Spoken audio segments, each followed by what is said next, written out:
So I had a few people that were telling me about Scott decoste. There's a couple of them that I already have recorded. I recorded them telling me that Scott decoste had plans to run me out of town, among other things.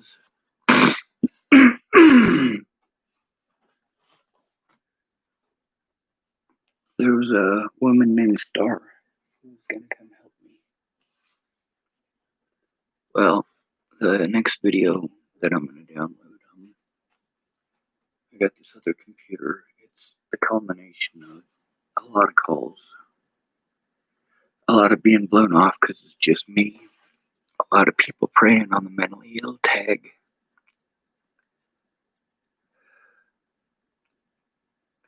It also shows that I never wanted to work with Scott decoste after what he did without somebody present. It shows that I did call a lot of different places to try to organize it so that I could make a report safely. It shows the Nebraska State Patrol did not take it seriously at any point in time.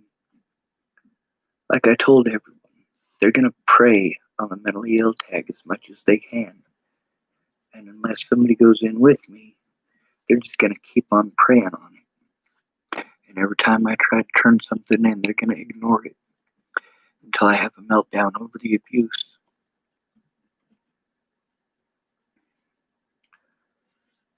And then they're going to harm me for it again and again and again. Meanwhile, they're not going to investigate any of the crimes against me. The video I'm about to post up, it shows what it's like to have I'm trying not to have a meltdown during the whole video. I'm trying to hope that one of these guys is not completely BSing me. I have hundreds of videos just with the Deuel County Sheriff's Department between calls and actual events with them in person. All these guys try to pull the same thing. They ignore me and ignore me and ignore me and ignore me until I have literally to scream at the top of my lungs to try to get help. And then they say, oh, well, you screamed, so it's okay that we hurt you as much as we could.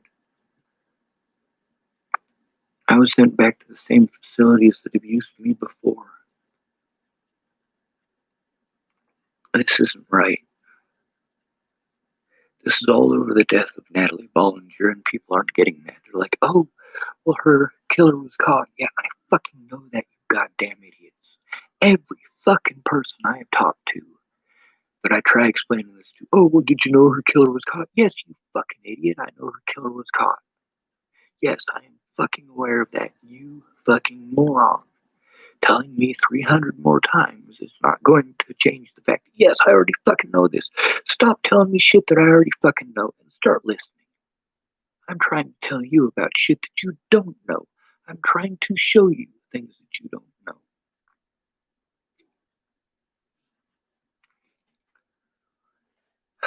So although I'm going to show the panic attack, and that's not going to paint me in a pretty light, it doesn't matter because I have a lot of other evidence. And when I am able to post that up a little bit better, well, it helps show the situation a little more thoroughly. I'm feeling pretty nauseous today. I don't feel good at all. And then there's the fact that nearly all of my USB drives are gone. Where the hell did all of my USB drives go? There's one of them on here. 1 out of 4.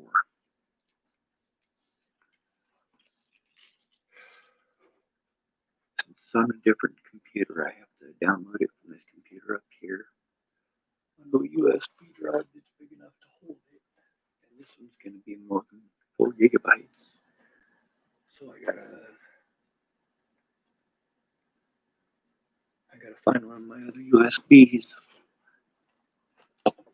I don't get why they're not here. They were all attached to that thing. I'll have to call up Star and see if she knows, maybe. I'll be right back. Uh,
it is.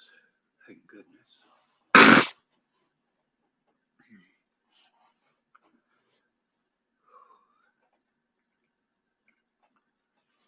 I'm feeling so sick.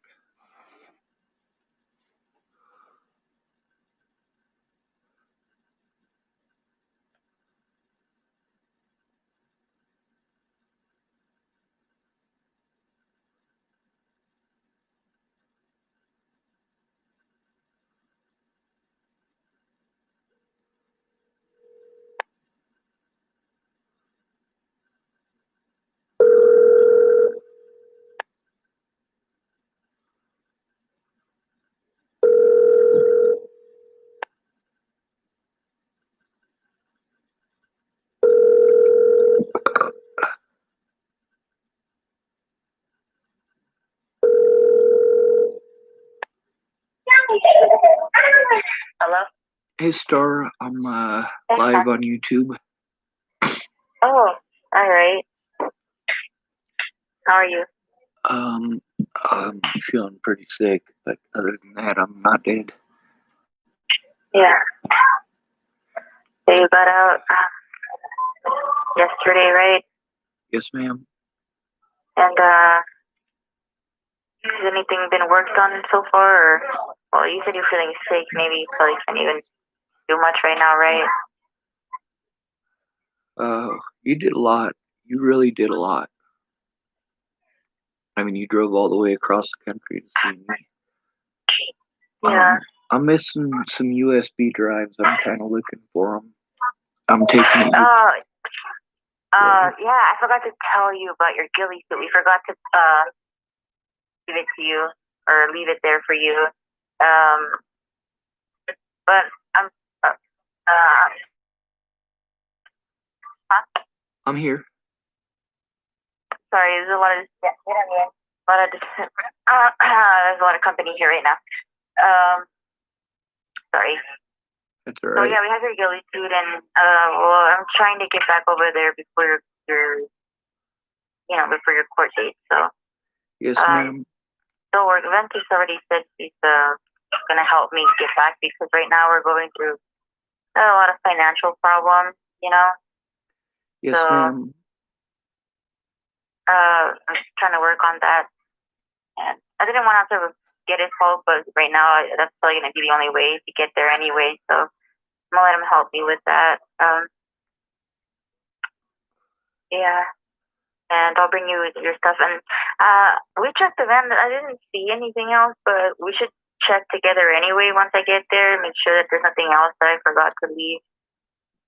Yes, ma'am. There's probably an arrow in there. Uh, yeah. Wait, I gotta look around. What else? Yeah, we tried to put everything in one spot, or just organize all your things for you. Is there something that you know that you don't have? Well, mostly my ghillie suit, but the other thing is, I was wanting to know if you could, um, kind of explain, like starting on what was the 15th or the 16th that I was making that call to you pretty early in the morning and I got arrested. Yeah. When you were talking to Officer Burr, or sorry, State Patrolman Burr, how did he seem to come across about it? Very nonchalant. Like nothing was actually happening to you. It didn't really seem like he was taking either of us seriously. Um, I could hear you in the background, right? And he was like, "Oh, nothing is going on," even though I could hear you. And the sheriff's right there, and you know, you told them exactly what was going on. They didn't really seem to be phased about it. Just Do you the remember what trooper the call bird. was about? What happened? Do you remember what the original calls were about? um, when you were calling, right? Like that same day, your Yep, calls about that. when I was calling them right before the sheriff showed up. Um, I remember you said that you were trying to get help. You were, it was about the sheriff, wasn't it? Yes, ma'am. Or, yeah, and you made multiple phone calls, and I remember the lady on the phone. You were telling her that the sheriff was right there, and you were calling about him, and he was right there. Nobody actually stopped him or did anything about what you were calling about, and then they, accused you of obstruction, right? Yes, ma'am. Yeah, and then Charged me with yeah, a crime for trying to turn in the officers. Amazing country, isn't it? pretty much. Yeah, So, you guys ended up spending a lot of money to come down and see me, didn't you? yeah, yeah. We're pretty broke now because of that, but I felt the need to help you, so I did it anyway. I already knew that it was going to be really costly, but seeing what you were going through, I mean, how could anybody just let it happen? You know? Yes, ma'am. And when you came down, am I the same person in person as I am on the internet? Well, on the internet, you're more angry, but with reason, But when I see you in person, you're pretty funny and you're really nice, but also you can really tell that you you can really see that you've been through a lot. You're afraid a lot of the time. Pretty difficult not to. I mean, I don't see you as a monster.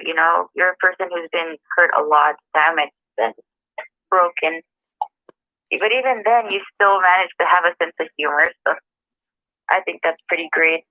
I think you're pretty great. Thank you, Star.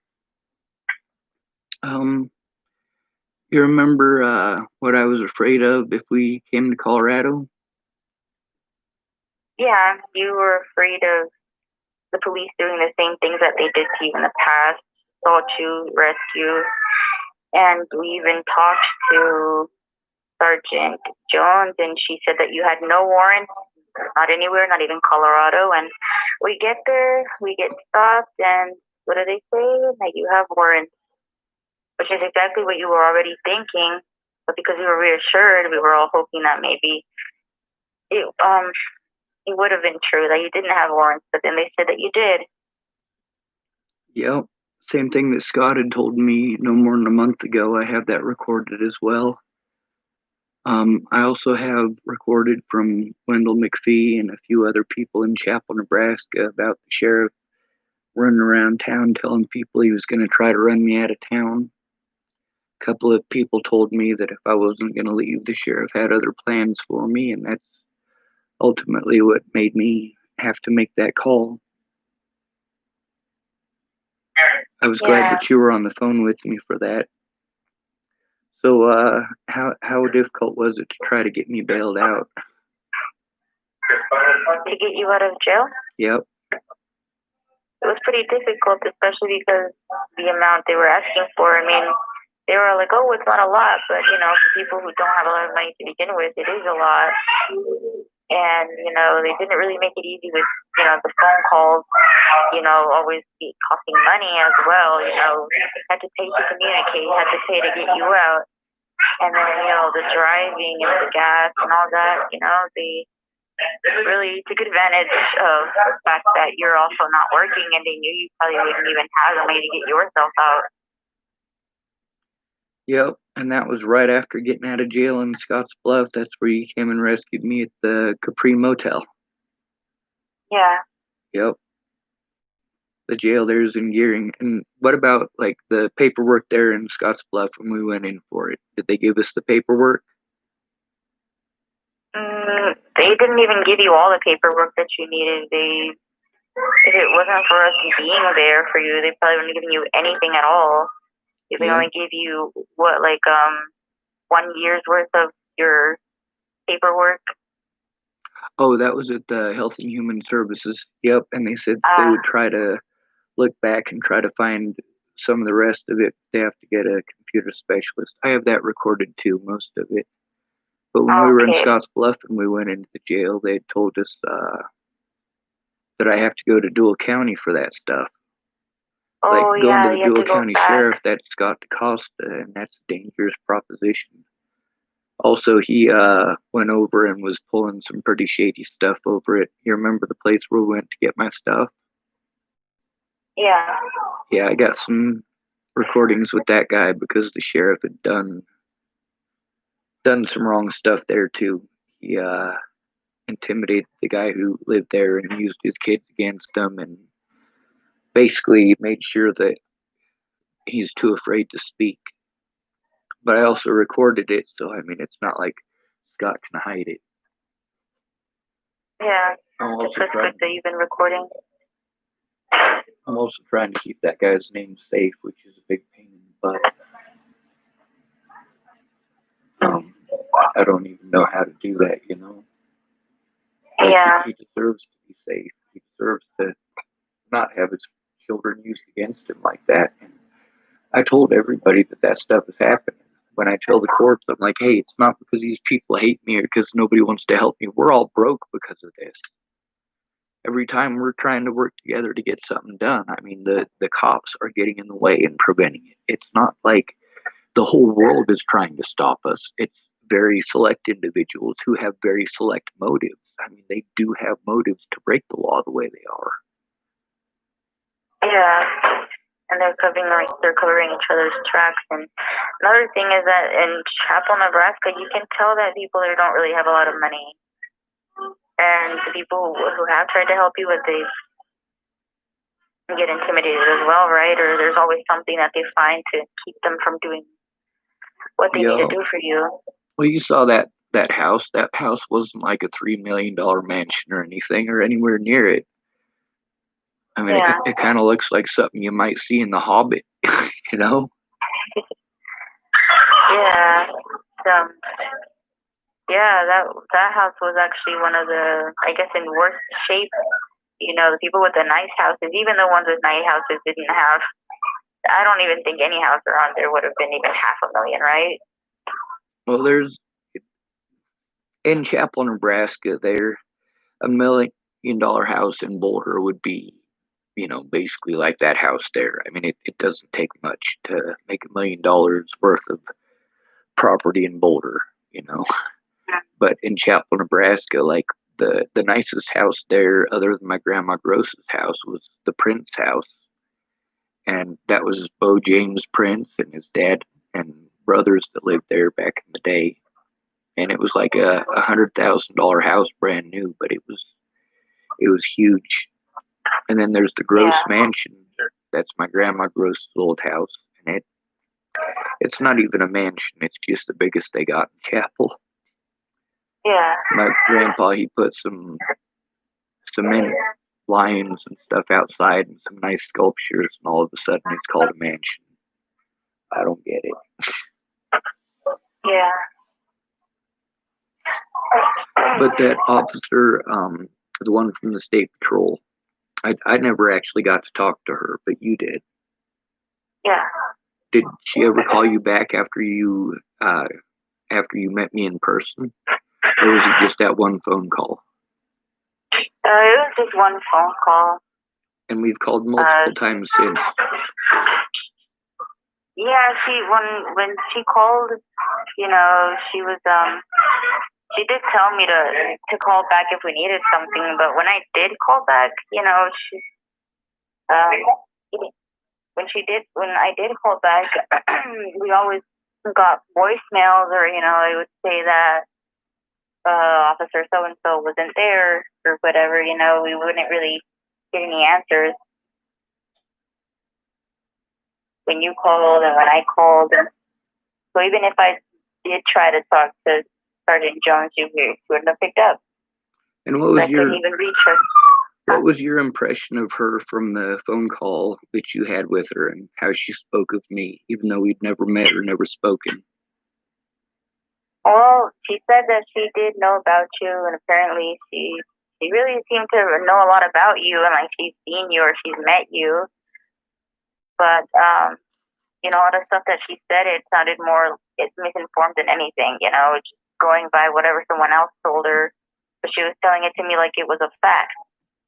She was talking about how you would be refusing help whenever you'd come in, or how you'd just come in yelling and starting problems, and that when they would try to help you, you would refuse it or complain about people commenting on your videos. But, she never mentioned the parts where, you were trying to turn in any officers. Actually, when she did, it was about Sheriff DeCoste. And, she was just talking about how you guys did get along, but then sometimes you would start throwing fits or something like that. She didn't talk like you were a person with real problems. So she didn't talk about any of the assaults that I had tried to turn in, or any of the abuse in town that I had been trying to turn in, or anything like that? No. But she talked about me as if she had met me? Yeah, she mentioned seeing you or something, that she'd come down to the station that she worked in or something like that. And that, that you just go in there and they'd have to either threaten to arrest you, or like to try to get you out of there, because you were, you weren't actually making real reports. You were just there to, in like, how do I say it? Like, I don't know, the way she said it, it was like you were just there to cause problems, or that you were just being irrational, like you were just a crazy person. And whenever they tried to get you some help, you didn't want it, or you'd refuse it, or you'd fire whatever person was hired to work to get you the help you needed. And And you know? the funny thing about that is that she literally never met me. Me and her have never once spoken. There was a lady that I spoke to from the state patrol named Pam, and I had only talked to her that morning because she was on the phone with us when I was trying to turn into Costa, and that's who I was told to turn it into. Me and DeCosta never got along after he tried to cover for his officers. The problem is, and I have this in recordings as well, is that like I was trying to turn in all of these other crimes, and they kept telling me that I have to turn it into the sheriff. And I'm like, hey, I have an issue with the sheriff. They're saying, well, we can't investigate it. I'm like, well, I'm trying to get you guys to investigate the sheriff. Why won't you do that? And they keep on saying that I'm not trying to make a report and stuff. That is entirely untrue. A lot of the issue too is that they keep telling me to do things that I've already been doing. Like if I'm already doing it and it's not doing anything, telling me to do it again is not going to make it work. That's why I was trying to Yeah. get someone there in person so they would take me more seriously. Now, when we were at the Department of Health and Human Services, they gave us paperwork, didn't they?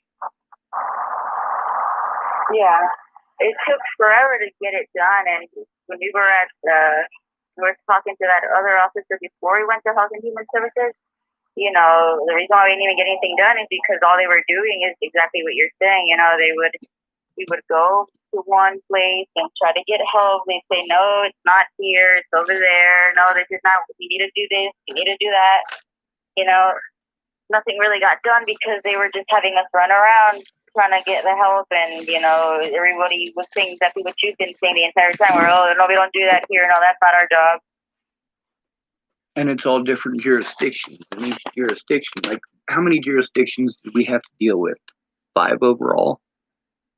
Yeah, and it was always, oh, well, we can't do anything about them because it's out of our hands, or it's not our jurisdiction, like you said, or that's a different county or whatever. It was always something. And trying to get that body camera footage, whereas the stuff that I recorded, I have access to it. I can show it to an attorney. I can show it to anybody. But the stuff on their body cameras, you know, they're telling me that I got to get an attorney to even get that body cam footage. And there's body camera footage that they're also telling me, well, it'll be the sheriff that decides whether or not that's released. Meanwhile, the sheriff in Deuel County, as well as the sheriff in Cheyenne County, both have conflicts of interest as far as that goes, because some of the people that I have issues with are related to Adam Frericks. That's the sheriff of Cheyenne County. And then Scott Costa, we know what the issue is there. And then with the state patrol, that's the problem, is that they're not listening to me. They're forcing me to go to Scott Costa, and I don't trust him. And there's a reason I don't trust him, and I have proof and evidence of all of my reason for not trusting him. In addition to him doing the same things that all of these other places with bad officers who harmed me did. They just let the bad officers go to travel on to another jurisdiction, like they did with Officer Waylon Lolatai, and with Jared Hahn, and with Cody Selhorst, and with Jordan Anderson. There was also an issue a while back with a guy named Adam Hayward, but it was ironed out pretty quickly. There's also the issue with Greenman, and there's also the issue with Hammond. Like all of these officers that came on afterwards, after these first initial officers were released. Someone's calling me. Yeah. Oh, it's a restricted number. God, I hate it when that guy calls. He's such a doucher. Sometimes it's a guy, sometimes it's a woman. So,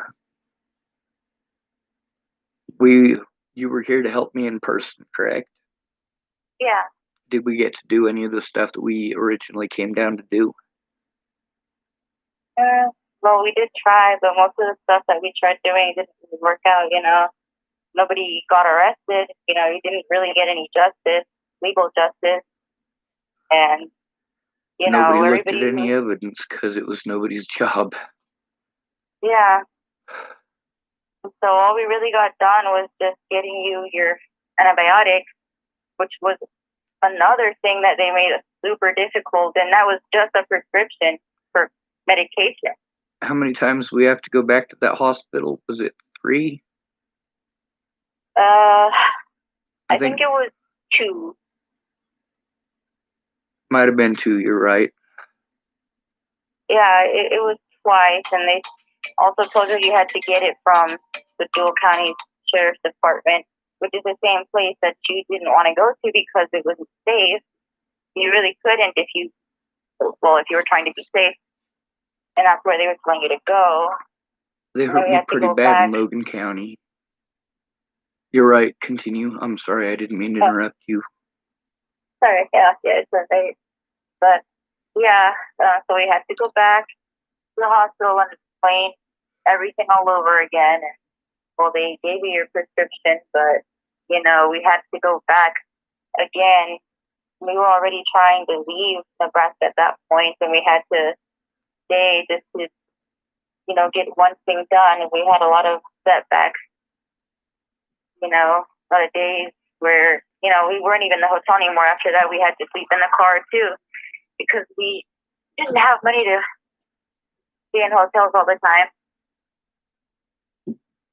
So that was Yeah. also another thing. When people don't sleep well, you can't really get much done. Just a lot of stuff kind of made it more difficult to get what we really needed to do done. Yeah, they keep pulling that turning down help thing, and that's complete BS. I have it recorded. The help that they keep trying to give me, they keep trying to lock me up as mental help. Like, no, people are actually harming me. People are actually threatening me, and this sheriff has literally gone out of his way not to investigate any of these crimes. With that lady from the state patrol, I mean, I've got hundreds of videos on here where I'm talking to the police literally about the things that I'm trying to turn in, and they're telling me the same things that you're talking about. These are all on video on my YouTube, and Yeah. people are treating me like I'm an idiot. Now, I told all of these jails, this is some of the stuff you might not know. I told these jails about my safety concerns. In Logan County, I was arrested on what, the 21st? Is that right? Yeah. They didn't actually log me in until the 23rd. So basically, for 2 days, they did whatever they wanted to me without having me even logged in as an inmate. Um, they also claimed that I had a seizure and they took me to the hospital. And I couldn't even talk. I mean, I literally could not talk. I was petrified when they put me in the chair. I'm not sure if you know what that is. No. Well, it's a chair that they put you in when you're not cooperative. If you're having a panic attack or you're scared or something like that, I mean, this is a form of punishment to shut you up. Um, it was a really bad scenario. Um, but they made fun of me the whole time I was in there and were dismissive of almost everything that I said. And until I had that, what they were calling a seizure, I was like, and that's the thing, I was almost out of their chair too. That would have been the second chair that I slipped out of because I slipped out of the one at Boulder County Jail as well. I got halfway out. I got one of my hands out and got the second one out, and that's when they were in the room grabbing me and putting me back in. But that's the thing, is that everything that they were doing to restrict me more. I mean, I'm scared shitless. I know what happens if they don't listen to me, if nobody helps me get this evidence out there. And really, it's so disorganized, unless I can get some help sitting down and processing it all, like it's going to remain unorganized. And then I got to hand off my computer to somebody who doesn't even know where to look for this stuff. So, I mean, having you come down to help with that was not easy. I know your friend wanted to go back and see his family too, and that was creating a lot of issues. But Yeah. he was still a nice enough guy to me, still laughed at my jokes. And I Yeah. understand stress. I mean, it's Christmas time, he's not a bad person for wanting to see his family. Yeah. But well, I do have a question. Like when they said you had a seizure, what did actually happen? Um, when they put me in the chair, that's like the worst of my fears ever, is that they're going to put me in a chair like that, or they're going to strap me down and put drugs in me.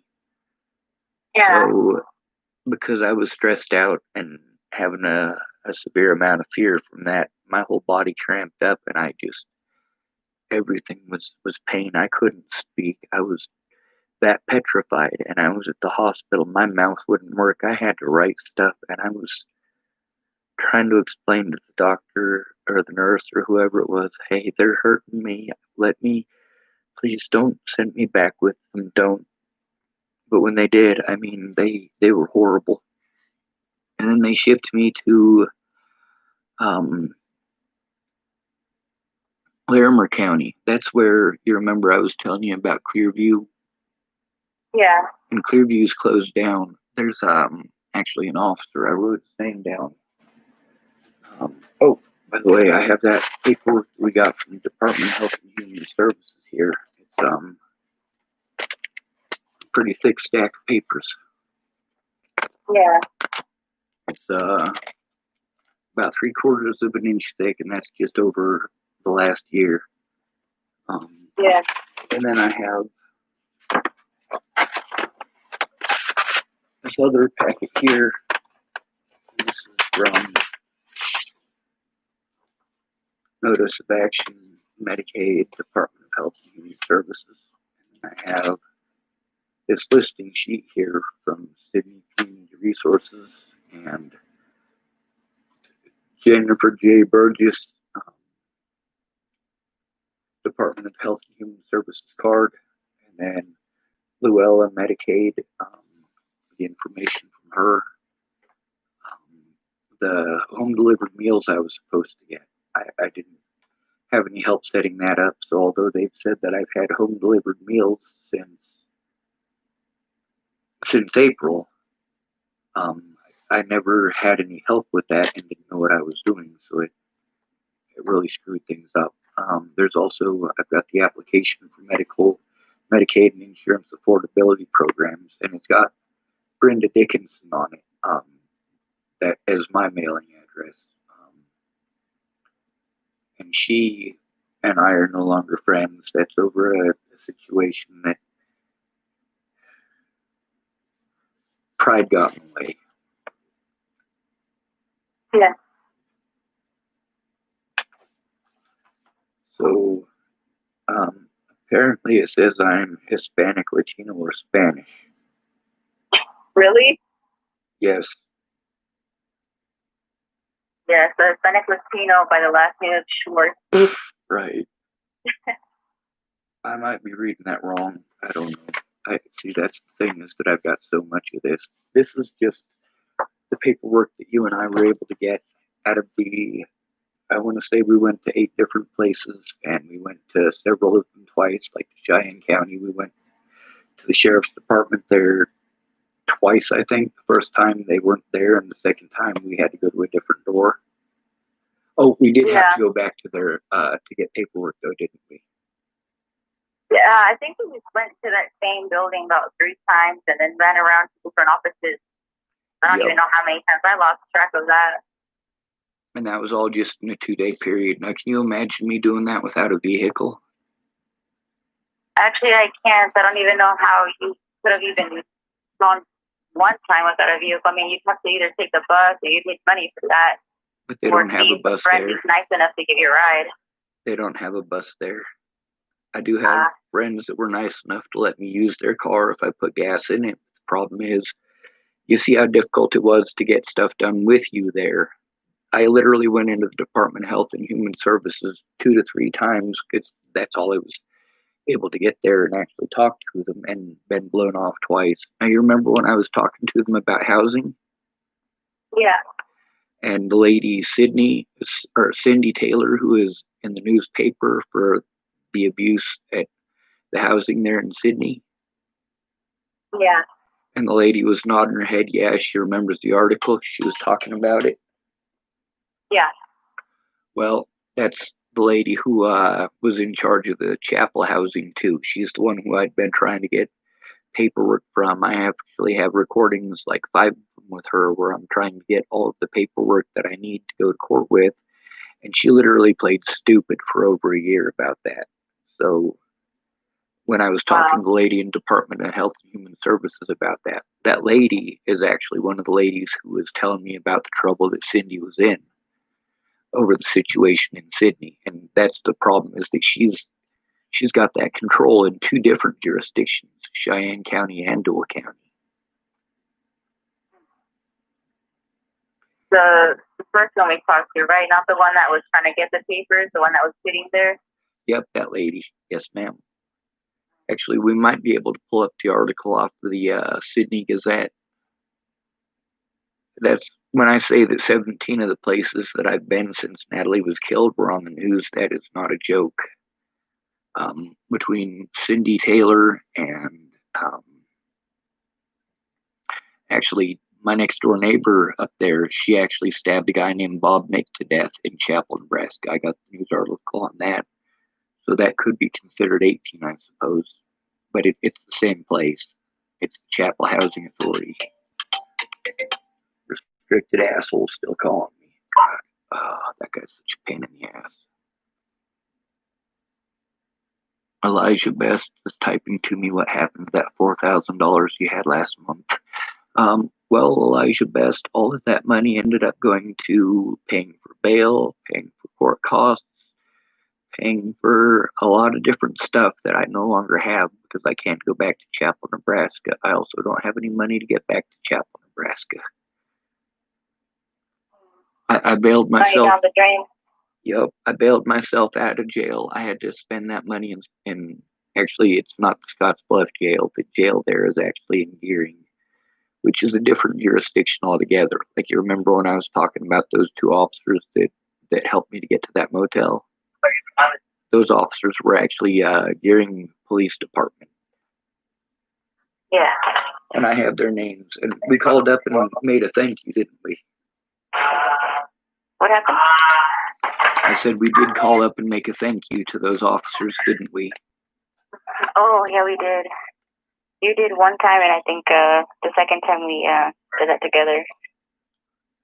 I got this thing while we were in that office, in the Department of Health and Human Services office, about Region 1 Behavioral Health Authority, Emergency Community Support Services. It's Jen Beebe. It's her card that's on the front of that. She is one of the people whose decision-making abilities are somewhat lacking. And because I had to go in and talk to Jen by myself, she actually put myself and my loved ones at risk. Was I joking about my little sister and my brother-in-law and my niece? No. There's a lot of delicate things going on. It's not like it. Yeah. See, that's the thing. People don't understand. It's not just me who's afraid. My little sister has to be afraid too. My brother-in-law has to be afraid too. They both got to be afraid for their daughter first, you know? Yeah, and I mean, they have a lot of struggles as well, you know. There's a lot of things that are going on in their personal lives. A lot of, for everybody, really seems the financial thing is a big one. Yeah, and not just that, but the safety of one's kids, like you said, and all that work, and when you leave, they make you feel like you're someone who, I don't know, a lot of times they'll make it out to be like you're not really trying hard enough or you're not doing enough. They'll insinuate a lot of things, they'll make up a lot of lies to make it seem like you're a parent who's been actually working or trying, Yep. And it kind of seems, it gave me that vibe a lot. Your brother-in-law and your sister, it looks like they've done a lot of that to them. You can tell. Well, you see how hard you and I worked just in that couple of days that we had together to get that stuff done. How we literally went over 400 miles in a 2-day period, And my little sister and all them, they've done just as much when they're available and able to. But I mean, they run out of gas too, and I don't mean just emotionally or physically, but I mean literally they run out of gas and they're stuck. Yeah. All of my money for this month that I was supposed to be able to live on, I ended up spending it to get bailed out of jail too. So I'm having to live on the decency of others.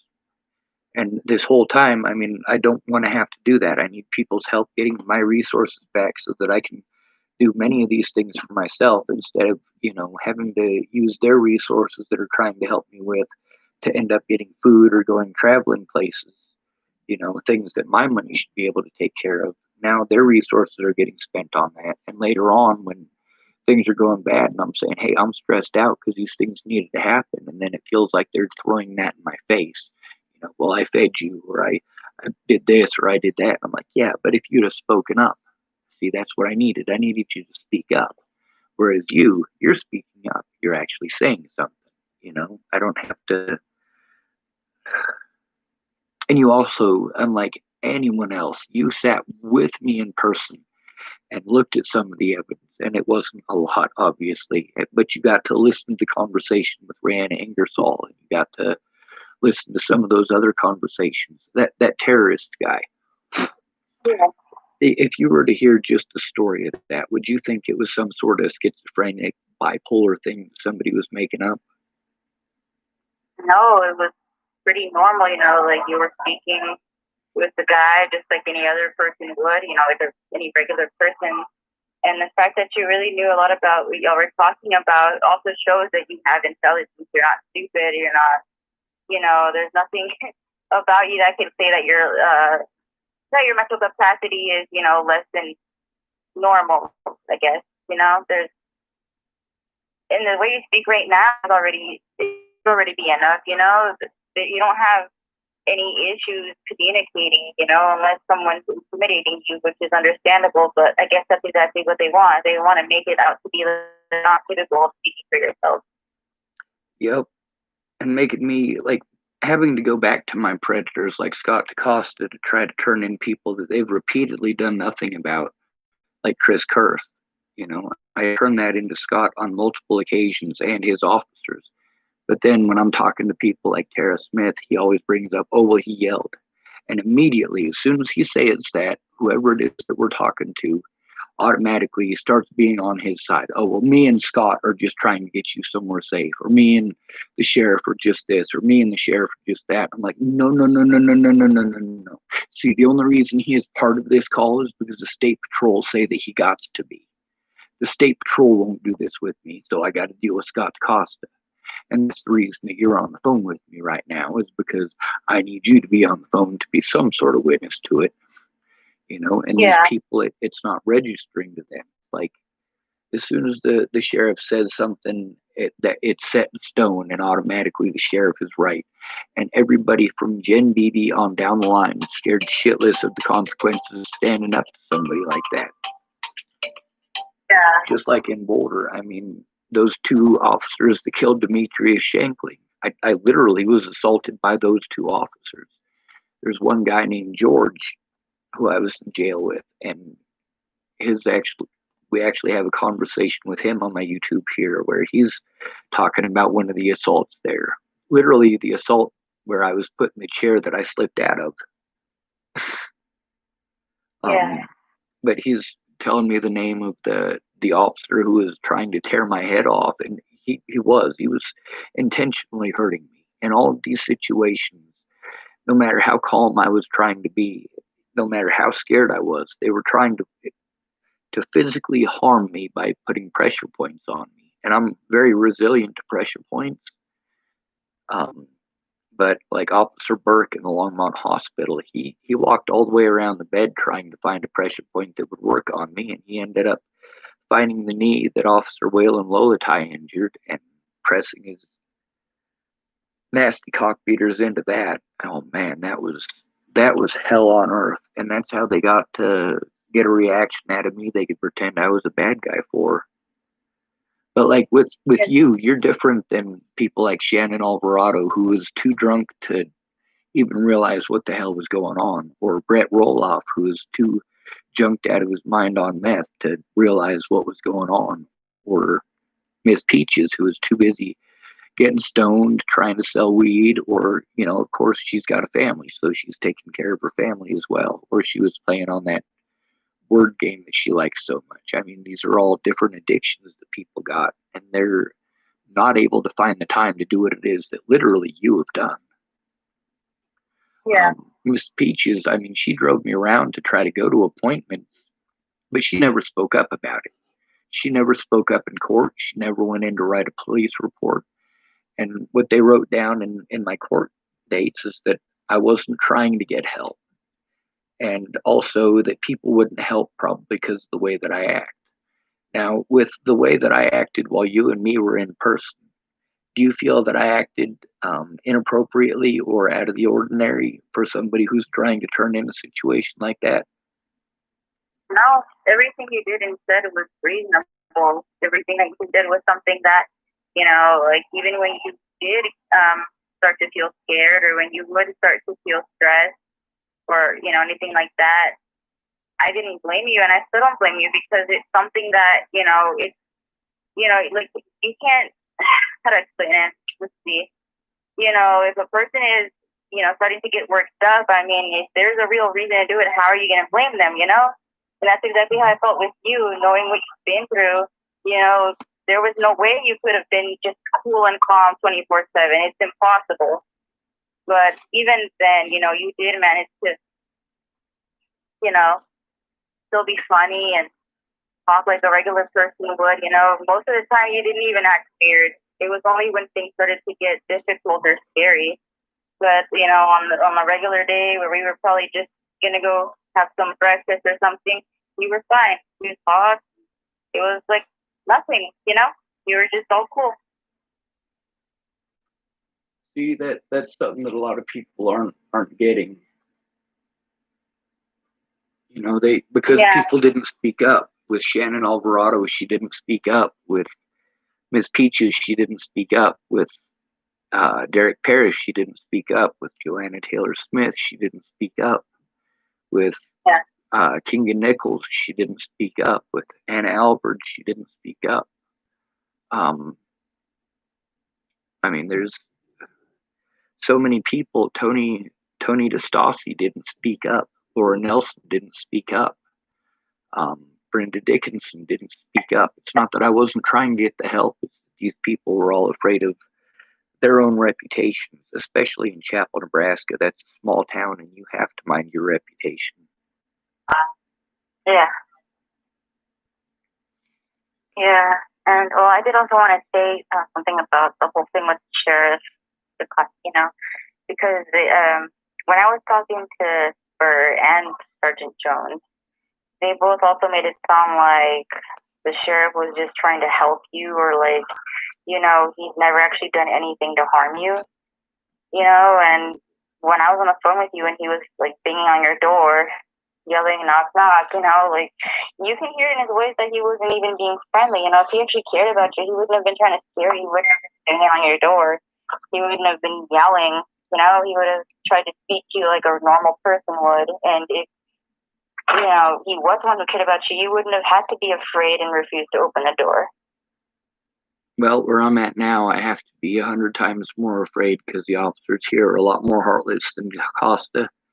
Part of that reasoning is because in Chapel, Nebraska, I've got some semblance of safety, and everybody in town, well, they'll hear about it within 10 minutes of something happening.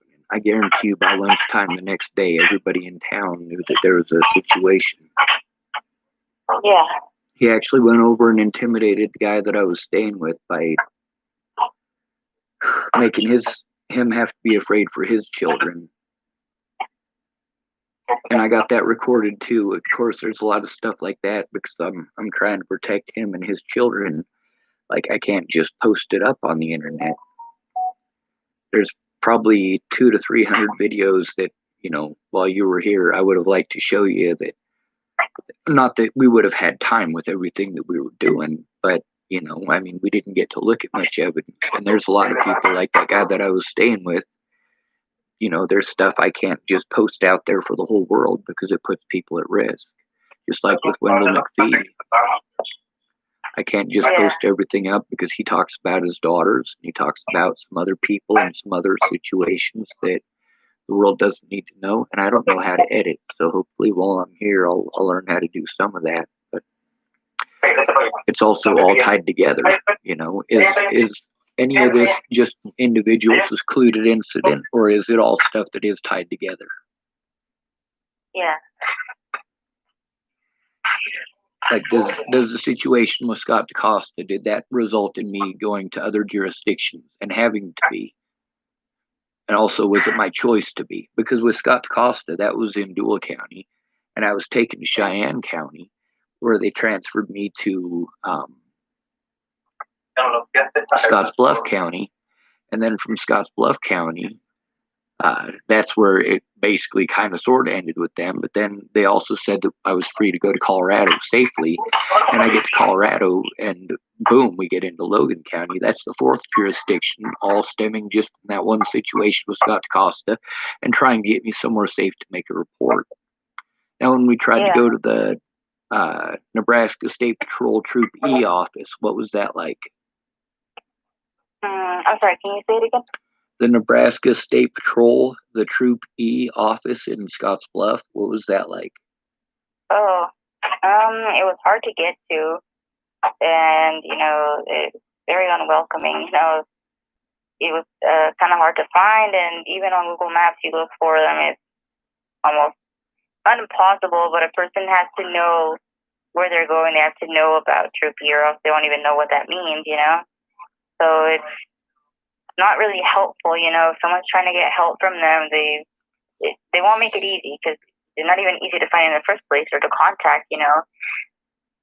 Try calling different days and they wouldn't answer, and you would always just get dialed numbers, and it would say press this number, press that number, and no one would answer. We'd get transferred it would always be a dead end, basically.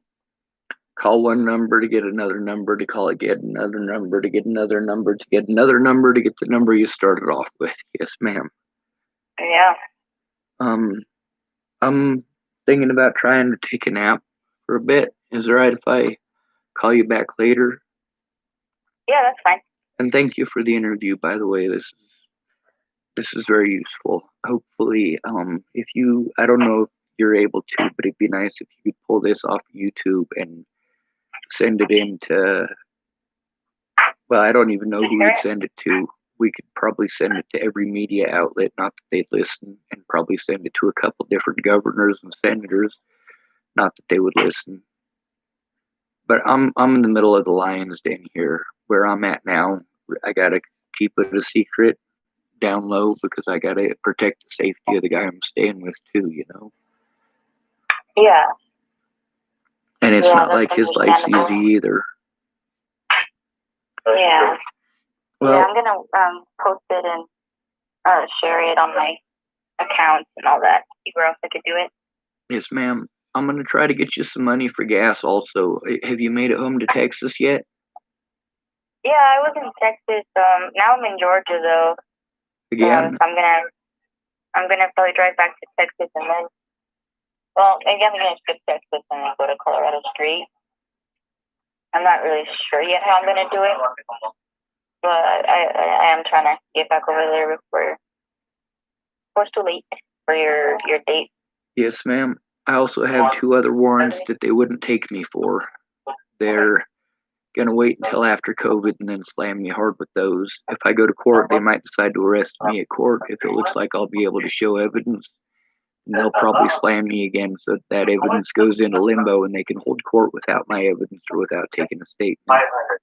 What they're not understanding is the safety issues of me having, first of all, my physical abilities, and second of all, how scared I am of the police now.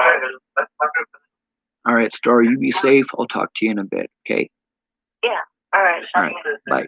All right. Bye.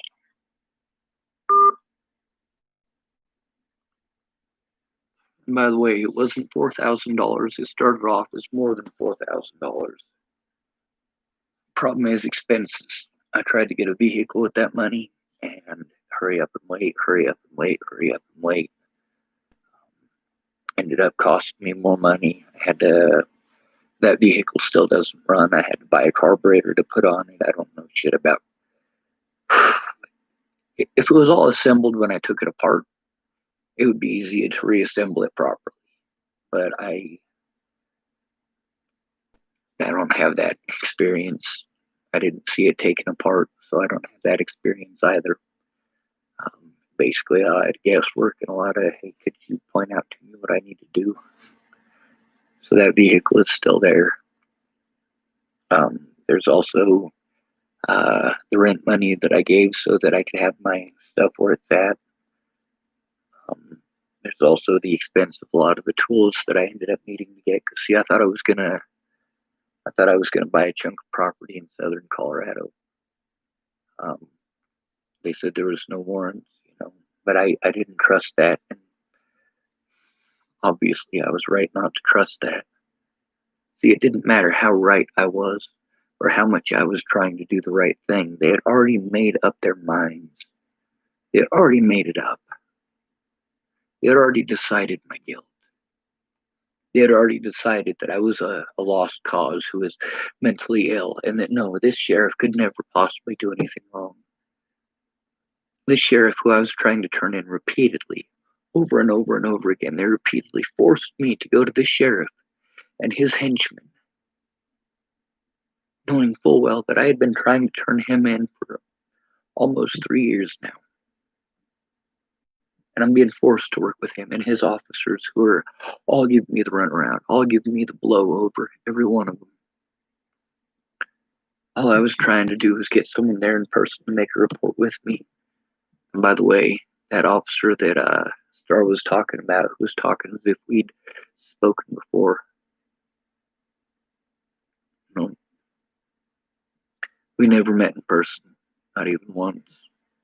Tara Smith, or Tara Miller, sorry, with the Department of Health and Human Services. She'd spoken with me once before, with Officer Hahn present, and Officer Burr, both officers who I had been trying to turn in by that point. And I had explained that I needed somebody from the Department of Health and Human Services because I needed to complain about some officers in Chapel and a state patrolman. That was 2018. 2018 when I met Tara. And I have some recordings from her from last year. I've also got recordings throughout the whole year between myself and Meg, my autism advocate, who wasn't able to advocate for me because she couldn't even show up in person. See, here's the thing. In order to make a good decision about where it is that I'm going to go, I have to have someone there in person who can help me. There also have to be, well, there's safety risks. Me being in the state of Colorado at all for any reason is a safety risk because of the immoral and illegal things that were done against me to prevent me from being able to show the truth, to prevent me from being able to face my accusers.